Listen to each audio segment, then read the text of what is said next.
Well, we welcome you to Blues Game Day Live here in beautiful Nashville, Tennessee, and a wonderful night last night in the city. Beautiful weather right here, but we got the Nashville Predators' Joe Vitale behind us on their morning skate. So alongside Joe Vitale, I'm Darren Pang.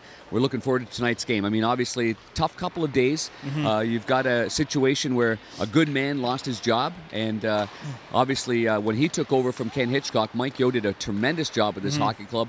They've fallen on a little bit more inconsistencies, and now we got Craig Berube coming into the fold. So what are your thoughts on Craig and the way he is? Yeah, like you just said, first of all and foremost, Mike, what an incredible guy he is and a friend to us. And I had him a little bit in Pittsburgh there as an assistant, and we wish him nothing but the best. He did some great things here, and the players will miss him.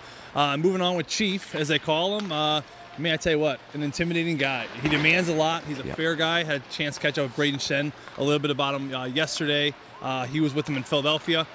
Very demanding coach. Has got this presence about him, doesn't he, Panger? Yeah, like he's got 1,000 games, 3,000 minutes in the National Hockey League, an incredible resume.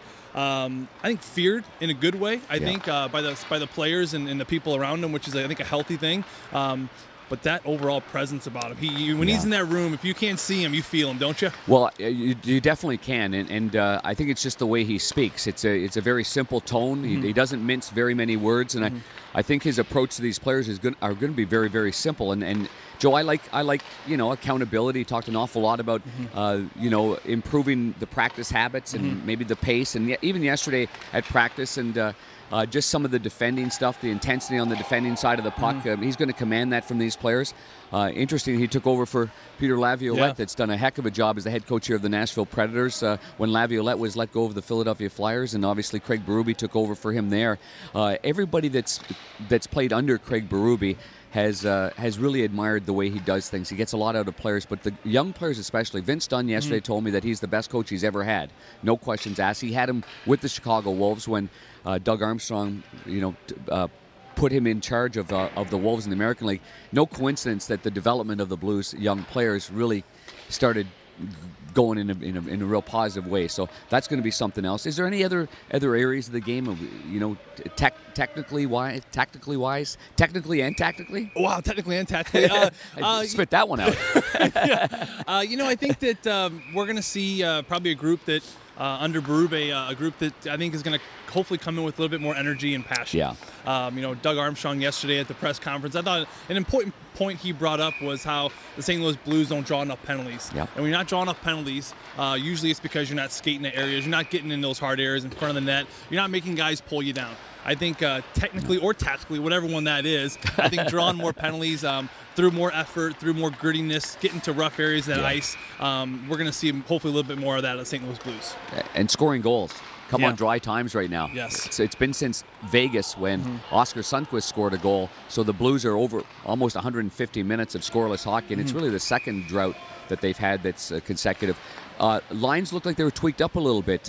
Robert Thomas, who had been playing center ice, looked like he was on the right side when Braden Shen back to the middle of the ice where he is most comfortable. Look for something from them in that line, and Robert Thomas on the right side. Definitely. I thought you had another thought there. I was waiting for you to finish it out.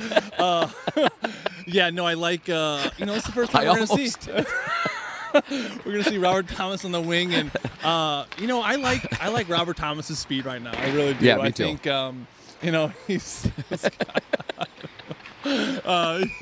he's winding up, he's wheeling it, and I think Braden's a lot more familiar in that center position there, and so I'm excited to see that tonight. Me too. The Preds are without on the blue line PK Subban. They still have a pretty gritty group, huh? Oh God, yeah. Okay, what is it that you like or is tough about playing Nashville from a forward's perspective? Is it the way they're very aggressive in the neutral zone? They always seem to get their hits in the neutral zone. They take away the red line, and then they take away the blue line. Yep. They don't allow easy entries into the zone. Yeah, they stifle you. I think they take a lot of time and space away in the defensive zone. You'll see that here tonight. They don't let up a lot of goals. They don't even let up a lot of shots. Yeah. And when you have that combination of not allowing a lot, and then you have a great goaltender like Pekka Rinne, I mean, it's a very, very easy to see why this team is so successful. And puck handling as well. If you lay pucks in soft areas for Pekka Rinne, he's just going to fire them out of your zone. Yeah, and then with so that you have no forecheck. check. Yeah, the D, and they jump up too, and they can, they're one of those groups that will attack below the goal line. They'll get in the offensive zone, they'll stay down there, and they'll go to work down there, and then they have the forwards who will kind of interchange and take over that position. So huge test tonight, but I know you, buddy. I know you like this matchup tonight. Why? I do. I do like this matchup. I just think, and of course, Ryan O'Reilly did not practice yesterday, so we'll monitor that this morning. We'll keep you updated on that. And if if he's actually, if he's not there, Barbashev was at the middle of the ice yesterday in the practice. But I mean, Ryan O'Reilly and Johansson, good matchup right there. Oh, yeah, big time. I mean, you've got Braden Shannon and Kyle Turris.